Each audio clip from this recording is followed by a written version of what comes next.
এবং ৩ বছরের বেশি সময় পর বাংলাদেশি শ্রমিকদের জন্য খুলছে মালয়েশিয়ার দরজা। সব খাতে নেওয়া হবে জনবল, স্বাগত জানালেন প্রবাসী কল্যাণমন্ত্রী।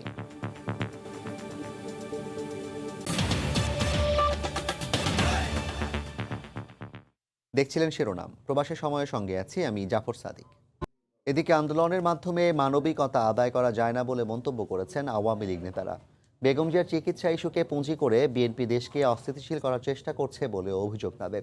বলেন, অতীতে বিএনপি অনেক নিষ্ঠুর আচরণ করলেও আওয়ামী লীগ বরাবর রাজনীতিতে মানবিকতা দেখিয়েছে। শুক্রবার সকালে জাতীয় প্রেস ক্লাবে বিশ্ব মানবাধিকার দিবস উপলক্ষে আয়োজিত আলোচনা সভায় অংশ নেন তথ্য ও সম্প্রচার মন্ত্রী ডক্টর হাসান মাহমুদ। অনুষ্ঠানে তিনি বলেন, একসময় শেখ হাসিনা ও আওয়ামী লীগের প্রতি চরম অমানবিকতা দেখিয়েছে বিএনপি। চরম অমানবিকতা প্রদর্শন করেছে বিএনপির প্রতিষ্ঠাতা জিয়া রহমান এবং তার স্ত্রী বেগম খালেদা জিয়া, আমাদের নেত্রী বঙ্গবন্ধু কন্যা জননেত্রী শেখ হাসিনার প্রতি, আওয়ামী লীগ নেতাকর্মীদের প্রতি। যারা এই অমানবিকতা প্রদর্শন করেছে তাদের প্রতি যে মানবিক আচরণ, যে মানবিকতা আমাদের নেত্রী দেখিয়েছে, সেখান থেকে বিএনপির শিক্ষণীয় অনেক কিছু আছে। এদিকে ব্রাহ্মণবাড়িয়ার আখাউড়া উপজেলার সড়ক বাজারে দরিদ্রদের মাঝে শীতবস্ত্র বিতরণ অনুষ্ঠানে যোগ দিয়ে আইনমন্ত্রী অ্যাডভোকেট আনিসুল হক বিএনপি নেতাদের উদ্দেশ্যে বলেন, আন্দোলনের মাধ্যমে মানবিকতা আদায় করা যায় না। ওনারা আন্দোলন করবেন এক দফা এক দাবি। মানবিকতা আন্দোলনের মাধ্যমে কামাই করা যায় না। আইন আইনের গতিতে চলবে, আইন জিয়াউর রহমানের গতিতে চলবে না। শুক্রবার সকালে দলের সাধারণ সম্পাদক ওবায়দুল কাদের তার বাসভবনে এক ব্রিফিংয়ে বলেন, বিএনপি নেতারা এখন বেগম জিয়ার জন্য মায়াকান্না করলেও তার মুক্তি ও চিকিৎসার জন্য চোখে পড়ার মতো একটি মিছিলও করতে পারেনি তারা। যাদের হাত আওয়ামী লীগের নেতাকর্মীদের রক্তে রঞ্জিত, সেই দল বিএনপির চেয়ারপারসন বেগম খালেদা জিয়ার জন্য মানবিকতার সর্বোচ্চ নজির দেখিয়েছেন বঙ্গবন্ধু কন্যা প্রধানমন্ত্রী শেখ হাসিনা। বেগম জিয়ার চিকিৎসার চেয়ে তার চিকিৎসাকে ইস্যু বানিয়ে দেশকে অস্থিতিশীল করে ঘোলা পানিতে মাছ শিকার করাই তাদের উদ্দেশ্য। বিএনপি রাজনীতিতে শিষ্টাচারহীনতা ও অশালীনতার চর্চা করছে বলেও মন্তব্য করেন ওবায়দুল কাদের। শিষ্টাচারহীনতা, অশালীনতার চর্চা করে যাচ্ছে। রোজিনা রুজি, সময় সংবাদ, ঢাকা। ৩ বছরেরও বেশি সময় পর বাংলাদেশি শ্রমিকদের জন্য খুলছে মালয়েশিয়ার দরজা। এর মাধ্যমে সব খাতে নেওয়া হবে জনবল। মালয়েশিয়ায় বাংলাদেশি কর্মী নিয়োগে প্রবাসী কল্যাণ ও বৈদেশিক কর্মসংস্থান মন্ত্রণালয়ের সঙ্গে একটি সমঝোতা স্মারক স্বাক্ষর করতে যাচ্ছে মালয়েশিয়া সরকার। সব ক্ষেত্রে শ্রমিক নেওয়ার সিদ্ধান্তকে স্বাগত জানিয়েছেন প্রবাসী কল্যাণমন্ত্রী। মোহাম্মদ আব্দুল কাদেরের রিপোর্টে বিস্তারিত। বাংলাদেশি শ্রমিকদের জন্য সুখবর এলো মালয়েশিয়া সরকারের পক্ষ থেকে। ৩ বছরেরও বেশি সময়ের পর বাংলাদেশি শ্রমিকদের জন্য খুলছে মালয়েশিয়ার শ্রমবাজার। দেশটিতে এখন শুধু বৃক্ষরোপণ খাতেই নয়, শিল্প প্রতিষ্ঠান, অবকাঠামো, নির্মাণ, গৃহকর্মসহ সব খাতেই জনশক্তি রপ্তানি করতে পারবে বাংলাদেশ। আর খরচও পড়বে আগের তুলনায় কম। দেশটিতে বাংলাদেশি কর্মী নিয়োগে বাংলাদেশের প্রবাসী কল্যাণ ও বৈদেশিক কর্মসংস্থান মন্ত্রণালয়ের সঙ্গে একটি সমঝোতা স্মারক স্বাক্ষর করতে যাচ্ছে মালয়েশিয়া সরকার। এদিকে এই সিদ্ধান্তকে স্বাগত জানিয়ে প্রবাসী কল্যাণমন্ত্রী জানান, বাংলাদেশি কর্মী নিতে শিগগিরই আনুষ্ঠানিকভাবে চিঠি দেবে মালয়েশিয়া সরকার। প্রত্যেকটা সেক্টরে ম্যান পাওয়ার, যেখানে কনস্ট্রাকশন বলো, বিল্ডিং বলো, ইয়োর প্লান্টেশন বলো, ফ্যাক্টরি বলো, সবগুলি একসাথে কিন্তু খুলে দেওয়া হচ্ছে। তো আমি আশা করি ইভেন নতুন সেক্টর যেটা আগে ছিল না, এই যে হাউসহোল্ড মানে ঘরের কর্মী যারা আছে, ওটাও কিন্তু এবার আমরা ইনশাল্লাহ পাবো। এতে করে দেশটিতে বাংলাদেশি শ্রমিকদের কর্মসংস্থানের নতুন ধার উন্মোচিত হওয়ার আশা করছেন সংশ্লিষ্টরা। এটি বাংলাদেশের শ্রমবাজারের জন্য একটি বিশাল সুযোগ। বাংলাদেশ থেকে যারা দীর্ঘদিন অপেক্ষা করতেছিলেন মালয়েশিয়া আসার জন্য, তারা এই সুযোগটি গ্রহণ করবে। গেল শনিবার ফেডারেশন অব মালয়েশিয়ান ম্যানুফ্যাকচারার্স জানায়, শিল্প খাতে আগামী বছর নাগাদ 6 লাখেরও বেশি শ্রমিক লাগবে দেশটিতে। রপ্তানি ভিত্তিক কোম্পানিগুলোতে শ্রমিকের এই প্রয়োজনীয়তার কথা মাথা রেখেই এই উদ্যোগ নিতে যাচ্ছে মালয়েশিয়া। মোহাম্মদ আব্দুল কাদের, সময় সংবাদ, কুয়ালালামপুর, মালয়েশিয়া। আসছে বছর চালু হচ্ছে ঢাকা এলিভেটেড এক্সপ্রেসওয়ের একাংশ। প্রথম ধাপে বিমানবন্দর থেকে চলবে তেজগাঁও রেলগেট পর্যন্ত। এ পথে বিমানবন্দর থেকে উঠে কুড়িল, বনানী, মহাখালী, বিজয় সরণি ও ফার্মগেট এলাকায় থাকবে উঠানামার ব্যবস্থা। এরই মধ্যে প্রস্তুত প্রায় 4 কিলোমিটার ভায়াডাক্ট। পুরো প্রকল্প শেষ হবে 2024 সালে, এমনটাই জানিয়েছেন প্রকল্প পরিচালক। রাশেদ লিমনের রিপোর্টে বিস্তারিত। এ এক মহাযজ্ঞ। নগর জুড়ে রেললাইন ঘেঁষে গড়ে উঠছে যেন নতুন এক সভ্যতা। যতদূর চোখ যায় তিলোত্তমা ঢাকার বুক চিরে উড়াল সড়ক বা আধুনিক যোগাযোগ ব্যবস্থার অনন্য এক উদ্যোগ।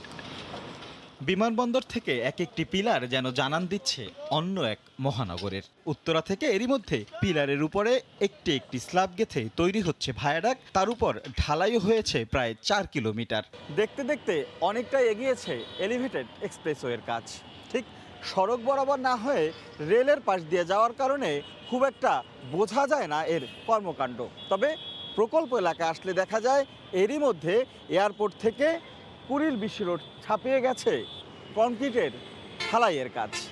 মোট 3টি ধাপে হচ্ছে ঢাকা এলিভেটেড এক্সপ্রেসওয়ের কাজ। প্রথম ধাপে বিমানবন্দর থেকে বনানী, দ্বিতীয় অংশ বনানী থেকে মগবাজার, আর শেষ ধাপ মগবাজার থেকে কুতুবখালী। এই দফায় প্রথম অংশ শেষ করে দ্বিতীয় ধাপেরও কিছু অংশ আসছে বছরই খুলে দেওয়ার কথা ভাবছে কর্তৃপক্ষ। প্রাথমিক লক্ষ্য বিমানবন্দর থেকে তেজগাঁও রেল স্টেশন। বর্তমানে প্রথম ধাপ এবং দ্বিতীয় ধাপের কাজ চলমান আছে। আমরা আশা করছি যে আগামী ডিসেম্বর 2022-এ আমরা তেজগাঁ রেলগেট পর্যন্ত পার্সিয়াল অপারেশনের জন্য খুলে দেওয়ার চিন্তা ভাবনা করছি। এই পথে থাকবে 5টি গেটওয়ে, যা পুরো রাজধানীকে সংযুক্ত করবে। যারা উত্তর দিক থেকে আসবে তারা একেবারে ফার্মগেট মানে ধানমন্ডি লালমাটিয়া পর্যন্ত তারা যেতে পারবে। এই পর্যন্ত আমরা চাচ্ছি। প্রকল্পের মোট অংশের অগ্রগতি 73.53%, আর সার্বিক অগ্রগতি 37.42%। পুরো প্রকল্প 2024 সালে শেষ হবে বলে জানিয়েছে কর্তৃপক্ষ। রাশেদ লিমন, সময় সংবাদ, ঢাকা। বরিশালে পুলিশের প্রতিবেদনে ভূমিহীন আসফিয়া ইসলাম কাজলকে জমিসহ ঘর নির্মাণ করে দেওয়ার নির্দেশ দিয়েছেন প্রধানমন্ত্রী শেখ হাসিনা। পাশাপাশি কনস্টেবল পদে চাকরি দেওয়ার জন্য পুলিশকেও নির্দেশনা দেওয়া হয়েছে। জমিসহ ঘর পাওয়ায় প্রধানমন্ত্রী শেখ হাসিনাকে ধন্যবাদ জানিয়েছেন আসফিয়া ও তার পরিবার। অপূর্বপুর রিপোর্টে বিস্তারিত। কনস্টেবল পদে 7 ধাপ অতিক্রম করেও পুলিশের দেয়া প্রতিবেদনে ভূমিহীন থাকায় চাকরি হচ্ছে না জেনে ভেঙে পড়ে বরিশালের আসফিয়া ইসলাম কাজল। গত বুধবার পুলিশের রেঞ্জ ডিআইজির কার্যালয়ে বসে থাকেন দীর্ঘক্ষণ। কষ্টের কথা জানায় গণমাধ্যমকে। থানায় যখন ভেরিফিকেশনের জন্য যাওয়া হয়েছে তখন ওনারা বলছে যে আপনার স্থায়ী জমি লাগবে। তো আমাদের স্থায়ী জমি না থাকে ওনারা বলতেছেন আমার চাকরিটা হবে না। কেন চাকরিটা হবে না আমি সেটা জানার জন্য ডিআইজি স্যারের কাছে আসবে। আমি নিজের যোগ্যতা এত দূর পর্যন্ত আসছি। এ সংবাদ ছড়িয়ে পড়লে নড়ে চড়ে বসে স্থানীয় প্রশাসন। প্রধানমন্ত্রীর নজরে পড়লে শুক্রবারই ঘোষণা আসে তাকে ভূমিহীনের কষ্ট দূর করার। জেলা প্রশাসক জানান 2% জমিসহ তাকে ঘর দেওয়ার নির্দেশ দিয়েছেন প্রধানমন্ত্রী। আমাকে প্রধানমন্ত্রীর সচিব তোফাজ্জল স্যার আমাকে নির্দেশ দিয়েছেন, মাননীয় প্রধানমন্ত্রী জানিয়েছেন যে আমাদেরকে দ্রুত তার জন্য আমরা ঘরের ব্যবস্থা করছি হিজলাতেই, যেখানে সে আশ্রিত ছিল। ইতিমধ্যে আমি ইউনোকে নির্দেশ দিয়েছি সবচেয়ে সুন্দর জায়গায় তাকে একটি সুন্দর ঘর দেওয়ার জন্য। আমরা খুব স্বল্প সময় তাকে আমরা 2% জায়গা সহ একটি ঘর আমরা উপহার হিসেবে দেব। এদিকে জমিসহ ঘর পাওয়ার খবরে আনন্দিত আসফিয়ার পরিবার। ডিসি সাহেব আমাকে একটা আশ্রয় প্রকল্পে ঘর দেওয়ার জন্য আমাদের উপজেলা ইউনো স্যারকে আদেশ দিয়েছেন। আমাদেরকে নিচে ডাইকে নিয়ে বলছে যে আপনাদের এটা আমরা বিবেচনা করব। বরিশালের প্রত্যন্ত হিজলা উপজেলার বড়জালিয়া ইউনিয়নে আসফিয়ার পরিবার এতদিন আশ্রিত ছিল। প্রধানমন্ত্রীর নজরে আসায় স্থায়ীভাবে মাথা গোঁজার ঠাঁই হলো তাদের। স্বপ্ন পূরণের পথে পুলিশের চাকরি পাওয়ার। অপূর্ব অপু, সময় সংবাদ, বরিশাল। শিক্ষার্থীরা যেন টিকটক লাইকির ফাঁদে পড়ে মানব পাচারের শিকার না হওয়ায় সেজন্য সবাইকে সতর্ক হওয়ার আহ্বান জানিয়েছেন রাষ্ট্রপতি মোহাম্মদ আব্দুল হামিদ। মানবাধিকার দিবসের এক অনুষ্ঠানে ভিডিও বার্তায় তিনি একথা বলেন। বৈষম্য ঘোচাও, সাম্য বাড়াও, মানবাধিকারের সুরক্ষা দাও, এই প্রতিপাদ্যে দেশব্যাপী পালিত হলো বিশ্ব মানবাধিকার দিবস। এ উপলক্ষে শুক্রবার সকালে রাজধানীর মানিক মিয়া এভিনিউতে জাতীয় মানবাধিকার কমিশন আয়োজন করে বর্ণাঢ্য র্যালির। হয়েছে আলোচনা সভাও। আলোচনায় ভিডিও বার্তায় রাষ্ট্রপতি বলেন, মানব পাচার ও মাদক সমাজে বিশৃঙ্খলা সৃষ্টি করছে। শিক্ষার্থীরা যেন টিকটক লাইকির ফাঁদে পড়ে মানব পাচারের শিকার না হয় এ বিষয়ে সবাইকে সতর্ক থাকতে হবে। নারীর ক্ষমতায়নে বাংলাদেশ বিশ্বের রোল মডেল হিসেবে স্বীকৃত। নারী পুরুষ বৈষম্য কমানোর ক্ষেত্রে দক্ষিণ এশিয়ায় বাংলাদেশ পঞ্চমবারের মতো এই অঞ্চলের সেরা দেশের অবস্থান ধরে রাখতে সমর্থ হয়েছে। সমাজের শান্তিপূর্ণ পরিবেশ বজায় রাখতে আইন শৃঙ্খলা বাহিনীর পাশাপাশি সকলকে এগিয়ে আসতে হবে। আইনমন্ত্রী জানান, সারা দেশে ঘটে যাওয়া নারীর প্রতি সহিংসতা বিষয়ে তদন্ত করছে জাতীয় মানবাধিকার কমিশন। আর কমিশনের চেয়ারম্যান বললেন, মানবাধিকার লঙ্ঘন রোধ ও সুরক্ষায় প্রতিষ্ঠানটির পরিকল্পনার কথা। নারীর প্রতি সহিংসতা ও ধর্ষণ প্রতিরোধে কমিশনের উদ্যোগে প্রথমবারের মতো ন্যাশনাল এনকোয়ারি হচ্ছে। কমিশন তার সামর্থ্য মতো মানবাধিকার লঙ্ঘন প্রতিরোধে কাজ করছে এবং এই বিষয়ে সচেতনতা বৃদ্ধির জন্য তৃণমূল থেকে কেন্দ্র পর্যন্ত আমাদের যারা আগামী প্রজন্ম তাদের মধ্যে আমরা সচেতনতা ছড়িয়ে দিতে চাচ্ছি। এদিন বিশ্ব মানবাধিকার দিবসের আলোচনা সভায় উপস্থিত ছিলেন তৃতীয় লিঙ্গের প্রতিনিধিরাও, অংশ নেন বিশেষ চাহিদা সম্পন্নরাও। তাদের দাবি, সরকার যেন তাদের অধিকার রক্ষায় যথাযথ পদক্ষেপ নেয়। টিজি কমিউনিটি থেকে আমরা একজন সংসদ সদস্য দেখতে চাই, যেন আমাদের দুঃখ সুখের কথা আমরা সংসদে তুলে ধরতে পারি। প্রতিটি মানুষ যাতে তার যে অধিকার, সে অধিকার নিয়ে যাতে বেঁচে থাকে। 1950 সালের 10 ডিসেম্বর দিনটিকে বিশ্ব মানবাধিকার দিবস হিসেবে ঘোষণা করে জাতিসংঘ। কাজী তানভীর আহমেদ, সময় সংবাদ, ঢাকা।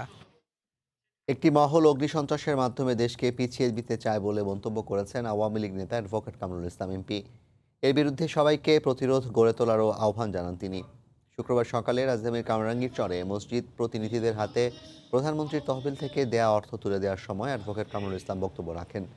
থানার 3টি ওয়ার্ডের 46টি মসজিদে নগদ 1 লাখ টাকা করে দেওয়া হয়। তিনি বলেন, সাম্প্রদায়িক উস্কানি দিয়ে একটি মহল সবসময় অরাজকতা করার সৃষ্টি করছে, এদের বিষয়ে সতর্ক থাকতে হবে। কামরুল ইসলাম আরও বলেন, ভবিষ্যৎ প্রজন্মের জন্য একটি উন্নত দেশ গড়ার স্বপ্ন দেখছে বর্তমান সরকার।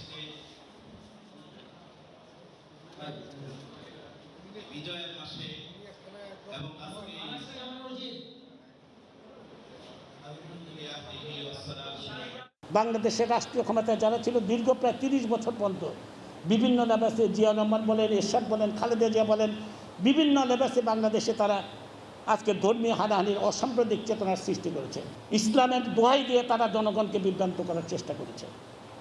আজকে দীর্ঘদিন পর আমাদের মুক্তিযুদ্ধের পক্ষের শক্তি, আমাদের প্রিয় নেত্রী জননেত্রী শেখ হাসিনার নেতৃত্বে রাষ্ট্রীয় সরকারে এসেছে এবং আমরা আজকে সত্যিকার অর্থেই বাংলাদেশে আজকে ইসলামের যে আদর্শ, ইসলামের যে মূল্যবোধ, তা আজকে বাংলাদেশে আজকে প্রতিষ্ঠা করার জন্য চেষ্টা করছি এবং আমরা করছি।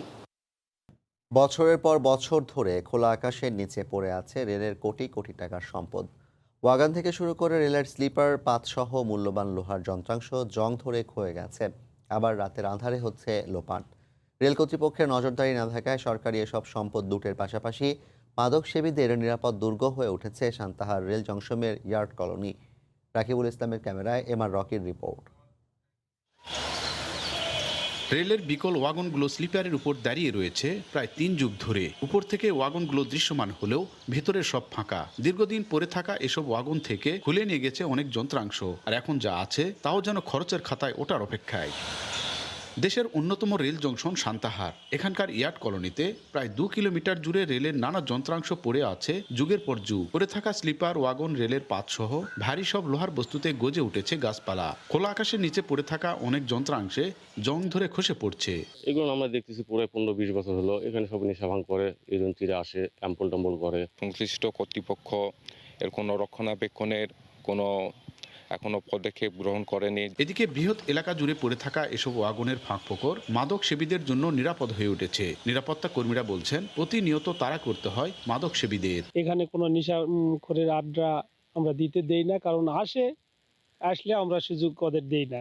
সরকার এখান থেকে প্রতি বছর কোটি কোটি টাকার রাজস্ব আয় করতে সক্ষম বলে আমি মনে করি। দীর্ঘদিন পরে থাকা এসব যন্ত্রাংশ তালিকা করে ঊর্ধ্বতন দপ্তরে প্রেরণের প্রস্তুতি চলছে বলে দাবি রেল কর্মকর্তার। সান্তার ইয়ার্ড আছে, এই ইয়ার্ডে আমাদের মালামাল ট্রান্সশিপমেন্ট হতো।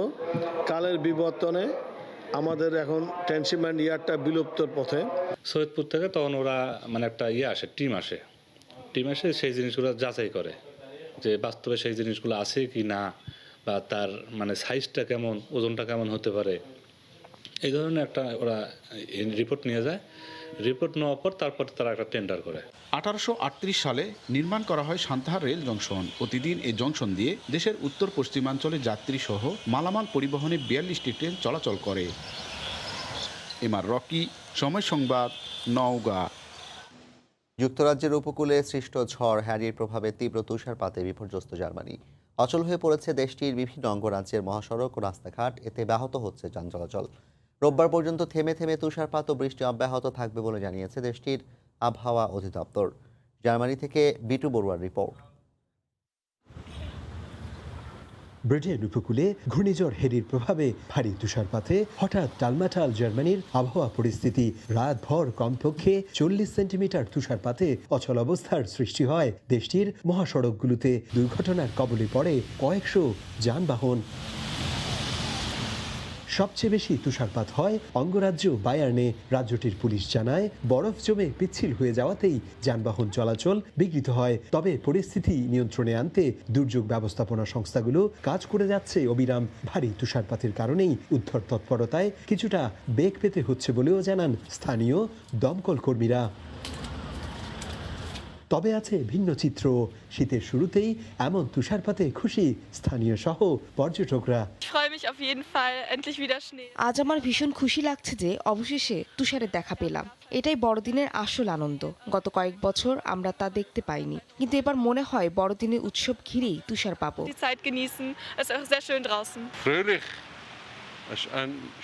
বার্লিনে এসেছি ঘুরতে, সৌভাগ্যবশত তুষারপাতের দেখা পেলাম। ভালো লাগছে অনেকদিন পর স্নো দেখতে, তবে কিছুটা বেকায়দায় পড়তে হয়েছে। মহাসড়কের অবস্থা খুব খারাপ।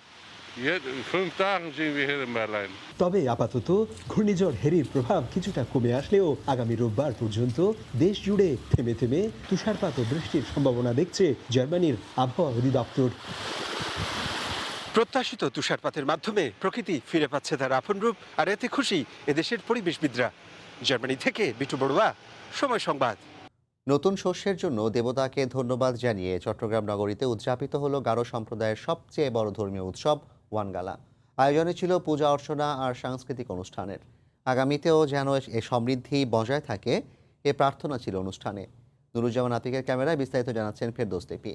ঐতিহ্যবাহী গারো পোশাকে আদি নৃত্য আর দেবতাকে নবান্নের নতুন জুম ফসল সমাপন করার মধ্য দিয়ে শুরু হয় ওয়ানগালা উৎসব। ১৩ গোষ্ঠীর প্রতিনিধিরা প্রতীকীভাবে ১৩টি জুম ফসল উৎসর্গ করেন মিসি সালজং তথা শস্য দেবতাকে। তারপরেই শুরু হয় ধর্মীয় প্রার্থনার আনুষ্ঠানিকতা। গারো সম্প্রদায় বিশ্বাস করে শস্য দেবতারাই পৃথিবীতে প্রথম শস্য দিয়েছিলেন এবং তিনি যেন সারা বছর পরিমাণ মতো আলো বাতাস রোদ বৃষ্টি দিয়ে ভালো শস্য ফলাতে সহায়তা করেন। তাই নবান্নের নতুন ফসল ঘরে তোলার সময় দেবতাকে ধন্যবাদ জানাতে এই উৎসবের আয়োজন। সবাইকে শুভ ওয়ানগালা। বিধাতা তিনি সবকিছু দেন, ফসল, এগুলোর জন্য ধন্যবাদ কৃতজ্ঞতা জানানো হয়। ওনার আশীর্বাদিত যে সকল দান আমরা পেয়েছি সেগুলো আমরা উৎসর্গ করেছি। এই অনুষ্ঠানের মধ্য দিয়ে আমরা চাই আমাদের ঐতিহ্যকে ধরে রাখতে। ১.৫ যুগ ধরে প্রতি বছর নভেম্বর ডিসেম্বরে নগরীতে এই উৎসবের আয়োজন করে আসছে এখানে বসবাসরত গারো গোষ্ঠী। ফেরদৌস লিপি, সময় সংবাদ, চট্টগ্রাম।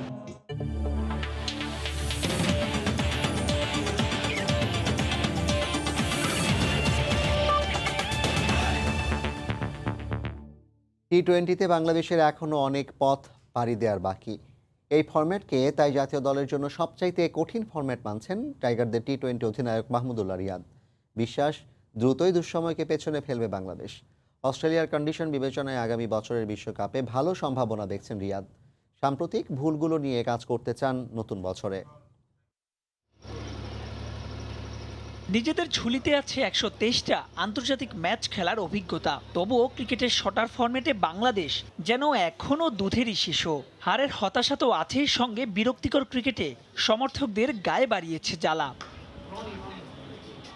ঘরের মাঠে স্পিনিং ট্র্যাকে অধিকুই বধের সাময়িক উচ্ছ্বাসে ভেসেছিল সবাই। তবে মিথ্যে সেই ভ্রম ভাঙতে সময় লাগেনি বেশিক্ষণ। ফলাফল টানা ৮ হার। ক্যাপ্টেন রিয়াদেরও সবই যেন অকপটের শিকার।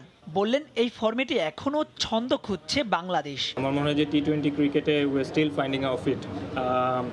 অনেক পথ পাড়ি দেওয়ার বাকি আছে। টি-20 one of the toughest format at the moment.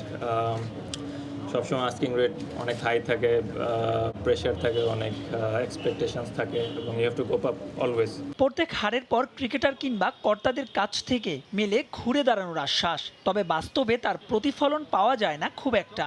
সমালোচনাকে ইতিবাচক হিসেবে নিয়ে রিয়াদ এগুতে চান সম্মুখ পানে। যে জিনিসগুলো হয়ে গেছে এখন ওইগুলো নিয়ে আর কি অবশ্যই চিন্তা করতে হবে, যে জিনিসগুলো আমরা হয়তো বা এক্সিকিউট করতে পারিনি পার্টিকুলার টাইমে।